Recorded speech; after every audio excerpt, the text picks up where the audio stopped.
Hello friends, welcome in chemical दुनिया।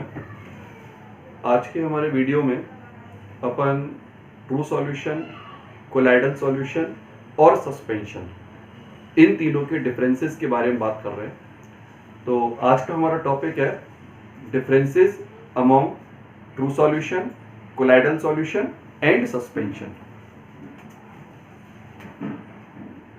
इसमें अपन difference को 3 कॉलम बनाकर यहाँ पर ले रहे हैं।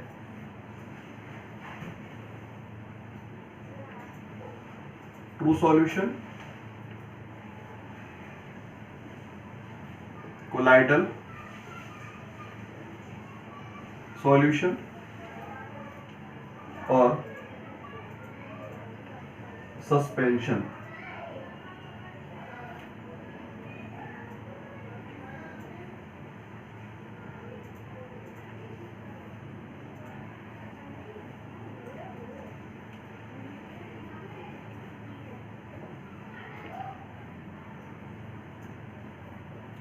देखिए, सबसे पहले बात आती है सॉल्यूशन का नेचर। तो सॉल्यूशन के नेचर में अपन ऑलरेडी इसको पढ़ चुके थे कि ट्रू सॉल्यूशन जो होते हैं आपके होमोजीनियस नेचर के होते हैं, कोलाइडल और सस्पेंशन ये आपके हेट्रोजीनियस नेचर के होते हैं। होमोजीनियस का मतलब बताया था कंपोजिशन सेम और सारी की सारी प्रॉपर्टीज सेम। कंपोजिशन और प्रॉपर्टीज अगर सेम है तो होमोजीनियस है, और अगर कंपोजिशन डिफरेंट है, प्रॉपर्टीज में सिमिलरिटी नहीं है, तो उसको अपन बोलते हैं हेट्रोजीनियस। तो पहला डिफरेंस हो गया यहां पर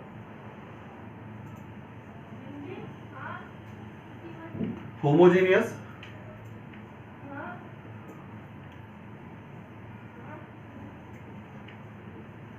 heterogeneous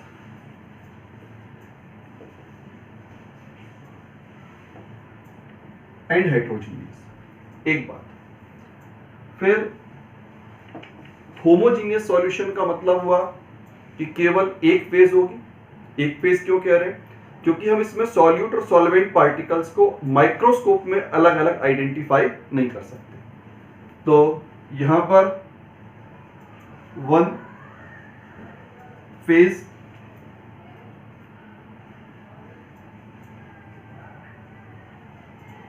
two phase and two phase.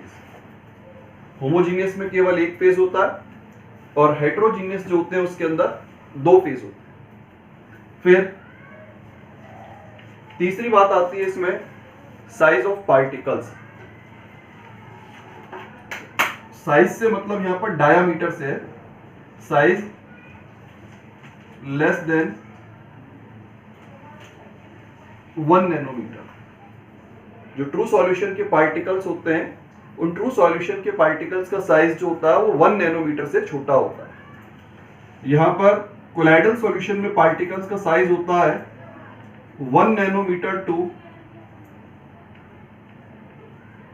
1000 nanometre, और यहां पर जो है साइज होता है आपका size greater than 1000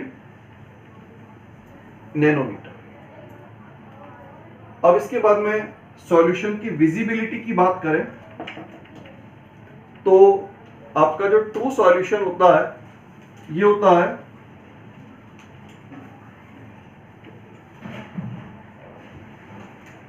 transparent solution. Transparent का मतलब अपन सॉल्यूशन में आर पार क्लियरली देख पाते हैं। यह है ट्रांसल्यूसेंट, मींस आर पार दिखेगा बट क्लियर नहीं होगा। और ये ओपेक, यानी आर पार बिल्कुल भी आपको दिखाई नहीं देगा। अब इसके बाद इसमें अपन सॉल्यूशन के फिल्टर की बात करें तो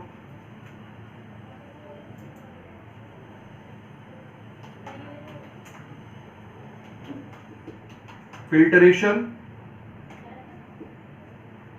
is not possible by simple filter paper.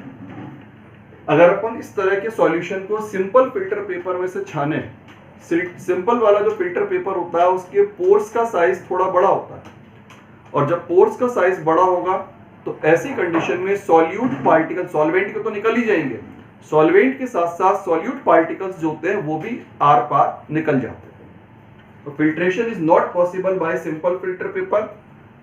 इसमें भी नॉट पॉसिबल, यहां पर भी पॉसिबल नहीं होता है, बट यहां पर जो है पॉसिबल होता है। पॉसिबल क्यों होता है भाई? क्योंकि यहां साइज ऑफ पार्टिकल्स जो है वो कंपैरेटिवली लार्ज है, इन दोनों के कंपैरिजन में पार्टिकल्स का साइज लार्ज है। तो लार्ज साइज के होने के कारण से आपके जो फिल्टर पेपर के पोर्स होते हैं उनके अंदर से आपके सॉल्यूट पार्टिकल क्रॉस नहीं कर सकते, सस्पेंशन का पार्टिकल क्रॉस नहीं हो सकता है। तो अपन सस्पेंशन को सिंपल फिल्टर पेपर के थ्रू फिल्टर कर सकते हैं। फिर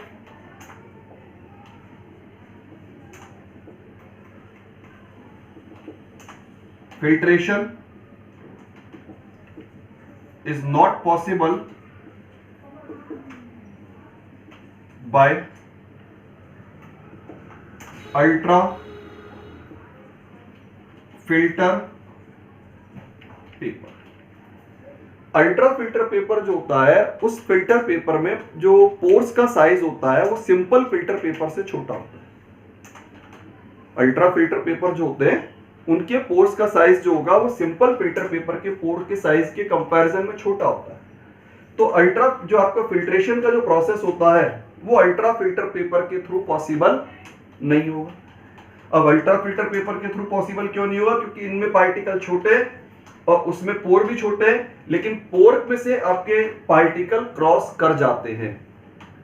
अल्ट्रा फिल्टर पेपर के पोर्स छोटे होते हैं, बिल्कुल सही है, लेकिन इसमें ये जो पार्टिकल है ये भी बहुत छोटे होते हैं, ये पार्टिकल भी आपके पोर्स में से क्रॉस कर जाएंगे, पास हो जाएंगे। तो इस वजह से यहां पर फिल्ट्रेशन जो है पॉसिबल नहीं होता है। तो यहां पर पॉसिबल हो गया। आपके कोलाइडल सॉल्यूशन को फिल्टर करने के लिए अपन किसका यूज कर सकते हैं? अल्ट्रा फिल्टर पेपर का यूज कर सकते हैं, क्योंकि अल्ट्रा फिल्टर पेपर में पोर्स का साइज छोटा हो जाने की वजह से कोलाइडल पार्टिकल उसको क्रॉस नहीं कर पाएगा। सस्पेंशन में पार्टिकल पहले ही बड़ा होता है, वो फिल्टर पेपर से ही रुक जाता है, सिंपल वाले से ही रुक जाता है, तो इससे तो रुकेगा ही रुकेगा। तो पॉसिबल। फिर इसके बाद में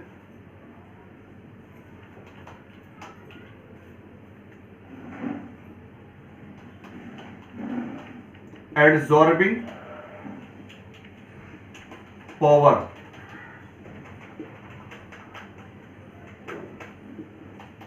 नेग्लिजिबल।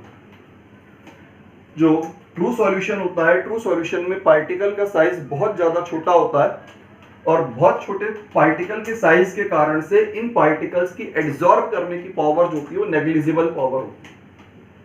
और कोलाइडल पार्टिकल जो होते हैं कंपैरेटिवली बड़े होते हैं, सरफेस एरिया सफिशिएंट होता है, सफिशिएंट सरफेस एरिया के कारण से एड्सॉर्बिंग पावर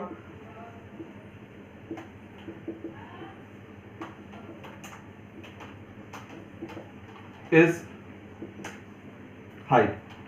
इनकी एड्सॉर्बिंग पावर जो होती है बहुत ज्यादा होती है, और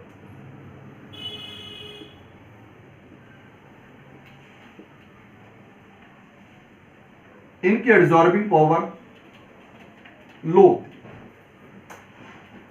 इनकी एड्सॉर्बिंग पावर नेग्लिजिबल, क्योंकि पार्टिकल जरूरत से ज्यादा छोटा हो गया।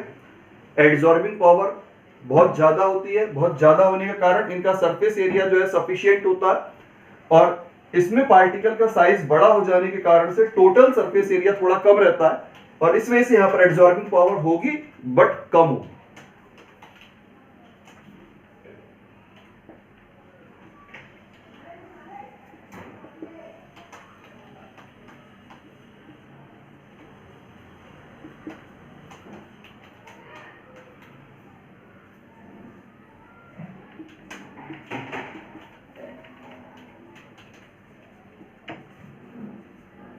इसके बाद में नेक्स्ट पॉइंट आता है इसका ब्राउनियन मूवमेंट। देखिए ब्राउनियन मूवमेंट अपन इसके बारे में भी चैप्टर में आगे पढ़ेंगे। सिंपल वे में इसको समझें तो सॉल्यूट पार्टिकल्स का जिगजैग मोशन, सॉल्यूशन के अंदर जो प्रेजेंट सॉल्यूट पार्टिकल्स होते हैं उन सॉल्यूट पार्टिकल्स का जो जिगजैग मोशन होता है उस जिगजैग मोशन को अपन बोलते हैं ब्राउनियन मूवमेंट। तो यहां ब्राउनियन मूवमेंट जो होता है वो पॉसिबल नहीं होता क्योंकि पार्टिकल्स बहुत ज्यादा छोटे होते हैं।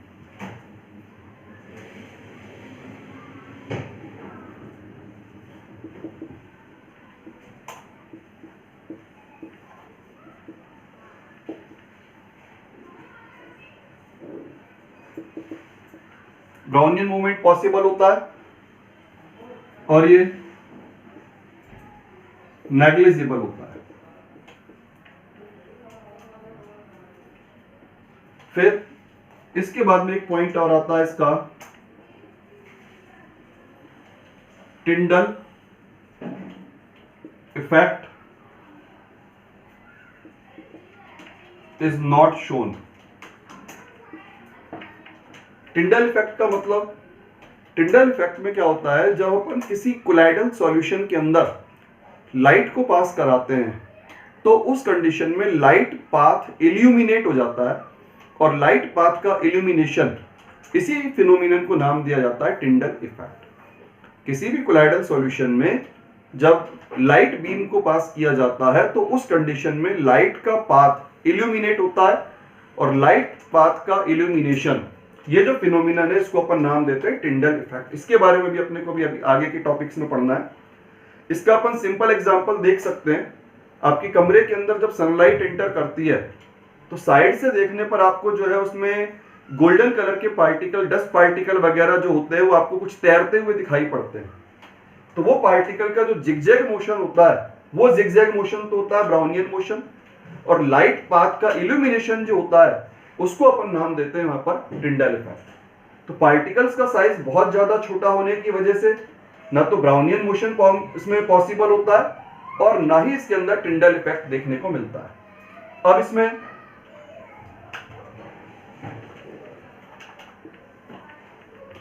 पॉसिबल होता है और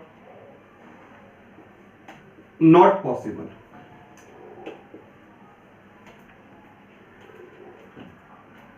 फिर इसके बाद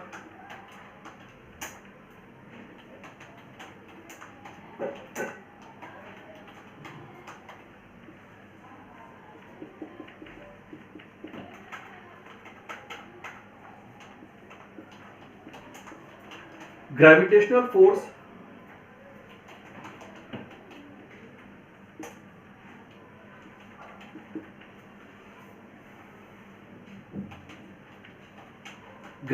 फोर्स जो है पार्टिकल्स पर जो है अपना इफेक्ट नहीं दिखा पाता। कारण क्या होता है, पार्टिकल्स का साइज बहुत ज्यादा छोटा होता है और बहुत ज्यादा पार्टिकल छोटे होने के कारण से उनका मास भी बहुत कम हो जाता है और मास कम हो जाने की वजह से ग्रेविटेशनल फोर्स जो है वहां पर इफेक्टिव नहीं होता है। तो ग्रेविटेशनल फोर्स के कारण से पार्टिकल आपके नीचे इकट्ठे नहीं होते। यहां पर भी जो है नेग्लिजिबल होता है।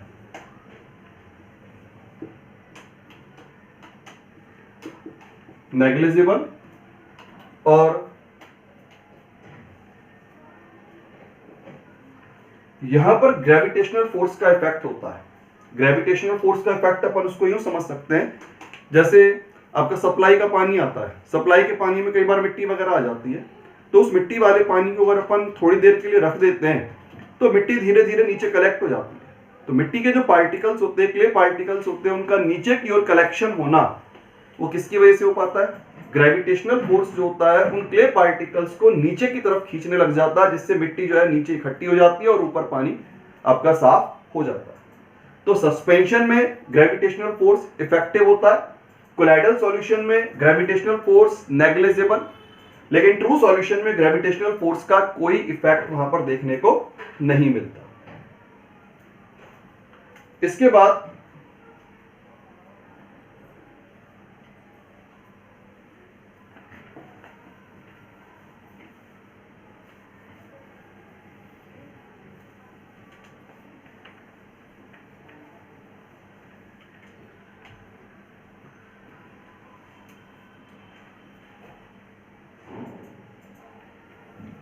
इसमें ट्रू सॉल्यूशन में जो पार्टिकल्स होते हैं, particles moves towards cathode and anode. इनमें जो पार्टिकल्स का जो मूवमेंट होता है वो कैथोड और एनोड की तरफ होता है। जैसे अपना NaCl है, NaCl को अगर अपन पानी में डिसॉल्व करके सॉल्यूशन बनाए और उस सॉल्यूशन में 2 इलेक्ट्रोड लगा दिए जाए और करंट पास किया जाए, तो जो सोडियम आयन होगा वो कैथोड की तरफ मूव करेगा, पॉजिटिव चार्ज कैथोड की तरफ जाएगा और नेगेटिव चार्ज आपका एनोड की तरफ जाएगा। यानी कैटायन और एनायन अपोजिटली चार्ज इलेक्ट्रोड की तरफ मूव करते हैं। अब यहां क्या होता है भाई, यहां पर particle moves towards only one type of electrodes. Particles moves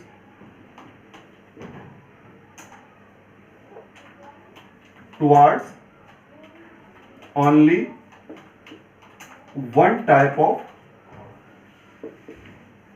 electrodes. इसका रीजन होता है, इसमें पार्टिकल केवल एक इलेक्ट्रोड की तरफ जाएंगे। यहां पर पार्टिकल जो कैटायन एनायन होंगे वो 2 अलग अलग इलेक्ट्रोड की तरफ जाते हैं, लेकिन यहां जितने भी पार्टिकल होंगे वो केवल एक इलेक्ट्रोड की तरफ जाते हैं। उसका रीजन होता है कोलाइडल सॉल्यूशन के अंदर जो कोलाइडल पार्टिकल्स होते हैं, कोलाइडल सॉल्यूशन के अंदर जो कोलाइडल पार्टिकल्स होते हैं उन पर सब पर सेम चार्ज होता है। या तो सारे कोलाइडल पार्टिकल्स पर पॉजिटिव चार्ज होगा या फिर सारे कोलाइडल पार्टिकल्स पर नेगेटिव चार्ज होगा। तो सेम चार्ज के कारण से पार्टिकल आपको केवल एक इलेक्ट्रोड की तरफ जाते हुए दिखाई पड़ते हैं। और ये जो फिनोमिनन होता है इसको अपन इलेक्ट्रोफोरेसिस के नाम से जानते हैं, जो कि अपन आगे की टॉपिक में पढ़ेंगे।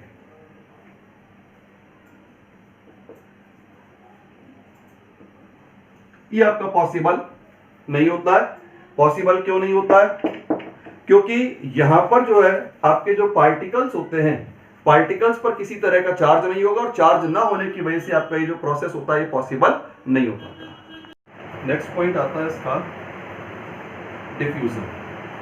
देखिए ट्रू सॉल्यूशन जो होते हैं, ट्रू सॉल्यूशन में डिफ्यूजन रेट जो होती है बहुत ज्यादा होती है। यानी डिफ्यूजन जो होगा वो काफी तेजी के साथ होगा, रैपिडली होता है। यानी diffusion occurs rapidly, diffusion occurs rapidly। और इसमें आपका जो डिफ्यूजन जो होता तो है बट स्लोली। ट्रू सॉल्यूशन में डिफ्यूजन तेजी के साथ होता है क्योंकि पार्टिकल साइज छोटा होता है। कोलाइडल का पार्टिकल जो होता है बड़ा हो जाता है तो डिफ्यूजन रेट कम हो जाती है, डिफ्यूजन धीरे धीरे होता है। और सस्पेंशन में जो होता है नेग्लिजिबल होता है। तो इस तरह से अपन जो है ट्रू सॉल्यूशन, कोलाइडल सॉल्यूशन और सस्पेंशन तीनों के अपन डिफरेंस को देख पाते हैं। तो अपने को जो चैप्टर में पढ़ना है वो मेनली कोलाइडल सॉल्यूशन पढ़ना है। तो इस तरह से आपने अभी डिफरेंस पढ़ा यहाँ पर ट्रू सॉल्यूशन का, कोलाइडल सॉल्यूशन का और सस्पेंशन का। अब मैं आप लोगों को जो है थोड़ा सा यहाँ पर कोलाइडल सॉल्यूशन के बारे में स्पेशली बताता हूं। ये सारी बातें तो हैं, लेकिन जो मेन बातें हैं वो कोलाइडल सॉल्यूशन की, वो मैं आपको यहाँ पर एक बार और बता देता हूं, रिवाइज करा देता हूं। देखिए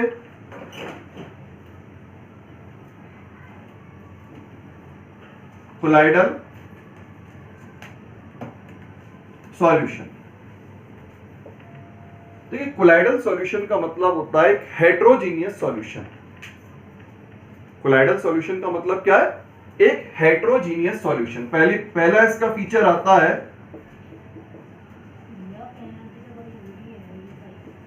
हेट्रोजीनियस सॉल्यूशन। हेट्रोजीनियस का मतलब बता दिया था, जिसमें कंपोजिशन डिफरेंट हो, प्रॉपर्टीज डिफरेंट हो, उसको अपन बोलते हैं हेट्रोजीनियस सॉल्यूशन। फिर जब हेट्रोजीनियस सॉल्यूशन है, यहां पर टू फेजेस में कौन कौन से फेज होंगे भाई? एक तो होता है यहां पर डिस्पर्स्ड फेज और एक होता है डिस्पर्शन मीडियम। दो फेज होती है सॉल्यूशन की, एक को कहा जाता है डिस्पर्स फेज, एक को कहा जाता है डिस्पर्शन मीडियम। और तीसरी बात आती है साइज ऑफ पार्टिकल्स में। इसमें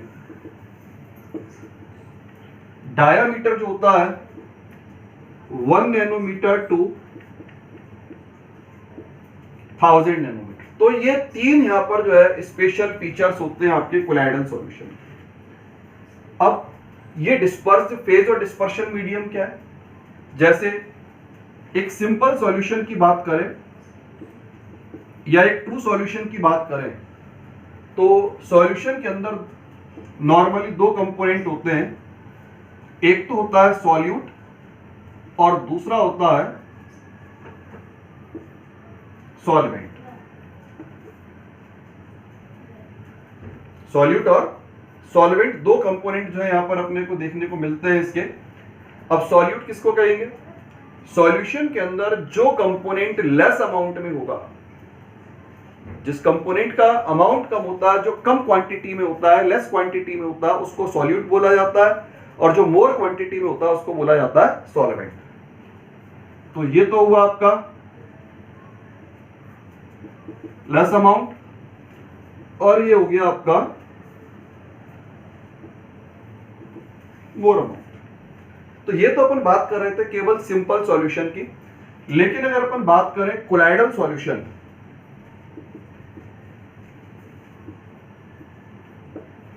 तो कोलाइडल सॉल्यूशन में जहां सॉल्यूट होता है, कोलाइडल सॉल्यूशन के अंदर सॉल्यूट को अपन नाम देते हैं डिस्पर्स्ड फेज।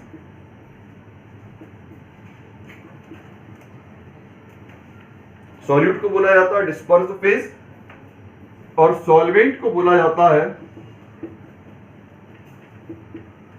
Dispersion medium. अब डिस्पर्स फेज मतलब जो अमाउंट में कम हो,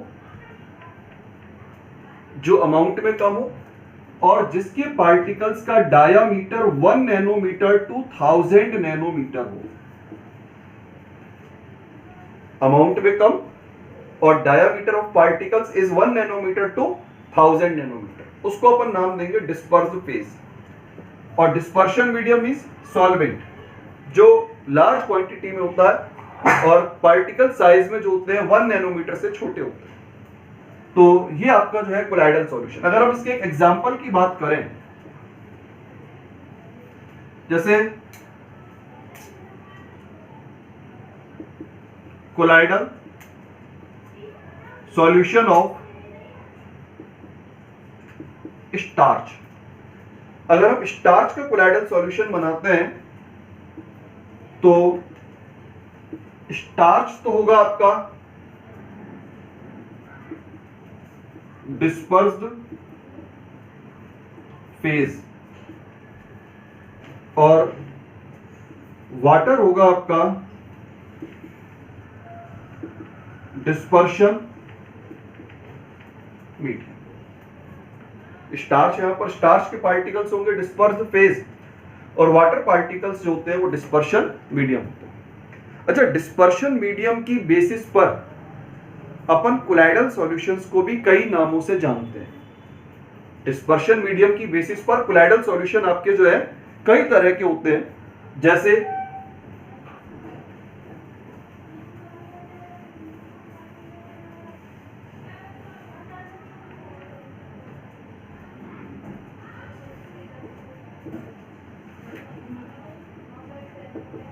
डिस्पर्शन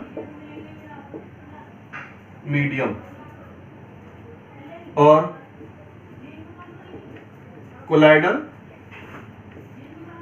सॉल्यूशन। जैसे अगर डिस्पर्शन मीडियम अपन ने वाटर लिया तो इसको अपन क्या बोलेंगे? कोलाइडल सॉल्यूशन को नाम दिया जाएगा यहां पर हाइड्रो। अगर डिस्पर्शन मीडियम वाटर है तो उस कंडीशन में, उस केस में अपना कोलाइडल सॉल्यूशन जो होता है उसको हाइड्रोसॉल बोला जाता है। और अगर डिस्पर्शन मीडियम अल्कोहल है तो उस केस में एल्कोसॉल बोला जाता है। फिर